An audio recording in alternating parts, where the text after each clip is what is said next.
Donald Trump's Department of Justice is now continuing to accelerate the Epstein cover-up catastrophe with the stunt they pulled with Pam Bondi. You had the acting Attorney General, Todd Blanche, say that there's nothing ever to do with the Epstein files ever again at the DOJ. We've done our job. And of course, Pam Bondi doesn't need to testify at any deposition really, anymore. I mean, she's not the Attorney General. And look at what Bill Clinton and Hillary Clinton did. It took them 7 months before they had to testify. So if it takes them 7 months, why are we trying to make Pam Bondi have to testify right now? It's a 7-month precedent. Let's move her deposition 7 months back. I mean, I think first and foremost, she's literally the central figure here. And just because she's not the Attorney General anymore doesn't mean that she doesn't hold the knowledge right now, and there's no more important person to have a deposition taken than Pam Bondi. So this week, as you all know, on Tuesday, Pam Bondi was supposed to have her deposition taken. A bipartisan, lawfully issued subpoena for Pam Bondi to testify. And I would argue as well, when the Trump and MAGA folks are saying, well, Bill Clinton, Hillary Clinton, it took them 7 months. Well, guess what? Pam Bondi really only had to testify about the Epstein files once, and that was before the House Judiciary Committee. And it was a embarrassing appearance, but it was a very contained appearance. I mean, normally a Department of Justice Attorney General testifies a lot more times in front of the various committees. And so it's not like all of a sudden the House Oversight Committee woke up one day and they were like, you know what? We want Pam Bondi. It's that she wasn't testifying. They've tried to do oversight for more than 7 months to get Bondi in there. But it took this amount of time before you got a bipartisan group of people to subpoena Pam Bondi. And so it wasn't like this subpoena also came out of nowhere. It was actually Democrats and Republicans on the House Oversight Committee coming together, especially after Bondi's horrific testimony before the House Judiciary Committee, and them saying she needs to go before the Oversight Committee exclusively on the issue of the Epstein cover-up. And this issue is so important right now in the national conversation because we're dealing with the biggest cover-up of a child sex trafficking ring in world history. Let's talk about what it is. And she's the central player, and the American people want her to be deposed. And that's why on a bipartisan basis it was called. And then you saw the signs in the past 2 weeks since Bondi was fired that she wasn't going to show up. You had Attorney General Todd Blanche, when he did his first press conference as acting Attorney General, say, actually, we're asserting the lawful privileges that we're entitled to under the Epstein Transparency Act. We're complying with the law. We're complying with the law. So when asked, so is Bondi going to testify? We're going to comply with the law, which is the Trump's interpretation of the law, which is violations of the law, is what they ended up doing.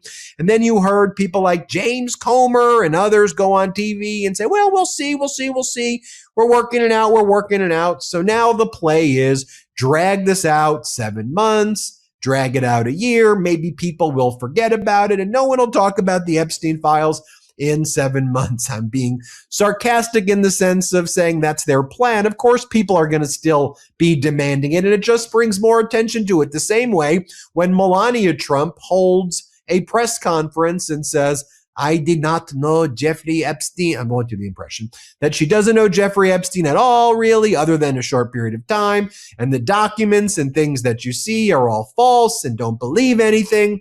And all of these sources that try to link her to Epstein, everyone's a liar.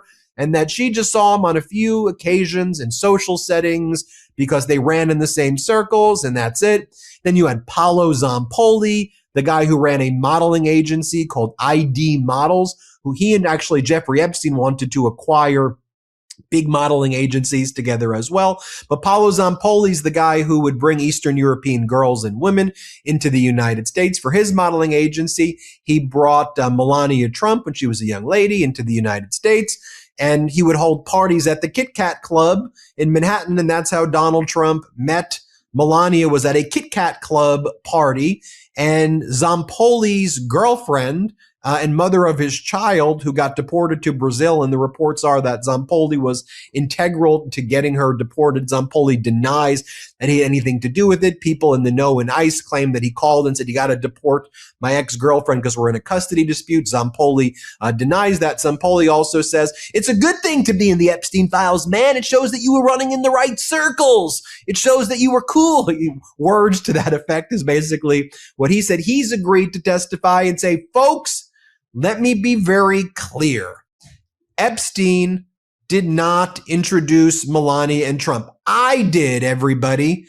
Does that really make it better? You were Epstein's buddy. You guys were going to buy a modeling agency together, and you had a weird modeling agency where you brought in these young Eastern European women, and you would have these events at the Kit Kat Club with wealthy men. I'm not sure you're okay. So I guess Zampoli gets deposed now. Great, Democrats, you get to depose Zampoli. I'm sure he can explain how he got Melania Trump the Einstein visa, and he's got a lot of answering to do. So, okay, depose Zampoli, depose Pam Bondi. I want to bring in Harry Litman from the Talking Feds YouTube channel, Talking Feds podcast, and Talking Feds Substack. One, this whole strategy is backfiring because the people aren't dumb. We all even knew that a lot of this Iran war was to distract from the Epstein files. And now we can focus more on it. We've always been focused on it here in the MeidasTouch Network. Just like, this is not a Democrat issue, okay? This is not Democrats playing games. Frankly, there's just as many MAGA podcasters who are saying, get these files out there, as I'm out there saying it, although we've been talking about it for, I think, even far longer. This is an American issue. Get this out. Be honest. Be truthful. And let's just get the stuff out. Harry, what do you make of this all? Yeah, so much, Ben. Many great points. Let's just start with your final. They do seem to be banking on some kind of fatigue factor that if they can just push it down the road, when it comes up the third time, the fourth time, the 11th time, the American people will have lost their interest and they'll say, oh, this again. As you point out, that is really not happening, in part, of course, because they're not giving the fundamental answers that people are clamoring for from the start, and they're not in any way kind of giving closure or satisfaction to the victims, who continue to be a very strong sort of and sympathetic lobbying force. So you're right, that strategy is backfiring. Okay, to the notion, I think your number one point, the biggest nugget in there is Pam Bondi is still the central witness. When she was subpoenaed as Pam Bondi, by the way, she was also Attorney General, but now she's the person. It's not as if the acting Attorney General has acquired her knowledge. You want to know what the DOJ knew and what it's done. That means Pam Bondi, the person in the chair. All right. Well, why not then Pam Bondi, but without raising her right hand? And now we come to the really phony contrast they're trying to draw with Clinton. It's true that it was many months till Clinton came forward. That's because he's the first ever president who was forced to testify against his desire. Truman did it once, but he wanted to. Clinton said, you don't need this. You never ask presidents that, as opposed to AGs, which you do. And they just completely pushed him into a corner. And he knew they would have actually happily referred him for prosecution to the Justice Department, that Pam Bondi, remember her, would have gladly greenlit. So first, he had to raise his right hand. Second, he didn't know anything or close to anything. Hillary knew nothing. Pam Bondi is the central witness. Okay, so why not just let her, as she tried before, just give her answers in a friendly way, not raising her right hand? First, the point that she is so eager not to raise her right hand should tell you something. But second, the Democrats were quite clear about this. We don't trust her. And the American people shouldn't trust her. And I think they don't after, as you say, her performance at that hearing. And in general, the way she's willing to parrot any line of Trump's, which means including lines that are not true. It really needs to be testimony. It needs to be Pam Bondi. You're right there. Oh, and by the way, if they want to try to raise that, there are certain respects in which a former official can still try to rely on certain privileges. Remember, the Epstein Transparency Act determines what those privileges are, and it circumscribes them, and only some, and only in certain instances. If she wants to claim it, fine. But that's not an answer for not stepping up and raising her right hand. And really, the investigation kind of can't go forward in a material way unless and until she really gives this testimony. Now, there's a political overlay here, as you say, and very importantly, I think it was 4 or 5 Republicans joined the Democrats in voting out this subpoena. If now somehow White House pressure is able to peel back those Republicans so that they will simply say, oh, I know we subpoenaed her before, but she's not Attorney General anymore. It's okay. That would be a complete non sequitur, as you say. For the fact that she's no longer Attorney General says nothing about the centrality of her testimony to the investigation and how it can't go forward without. But would it make some kind of political stop sign or amber light? It could.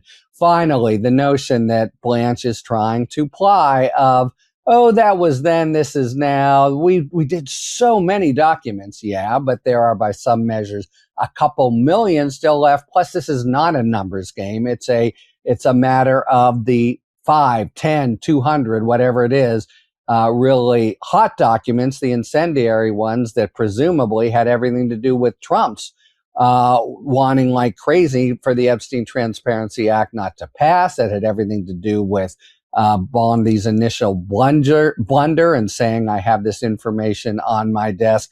We are not to the bottom of it. And it's a ham-handed effort to just make people forget that rather than really try to assert, as Blanche is trying, we've done everything. Not only they haven't done a thing. They've been nothing but months late, no redactions at all, and they haven't completed the production. And both sides of the aisle are saying, bring it. And otherwise, get ready for voting out contempt. Now, of course, you vote out contempt to the DOJ. What happens? The truth is they should appoint a special counsel. We'll see. They still have that game rigged, but nevertheless, it's just not playing with the American people, the idea that this is all over now. Move on, ladies and gentlemen. Harry Litman runs the Talking Feds YouTube channel, Talking Feds Substack, and Talking Feds podcast. Harry, so great to hear your perspective as always, and thanks for all of your legal analysis. My pleasure, Ben. Thanks for having me.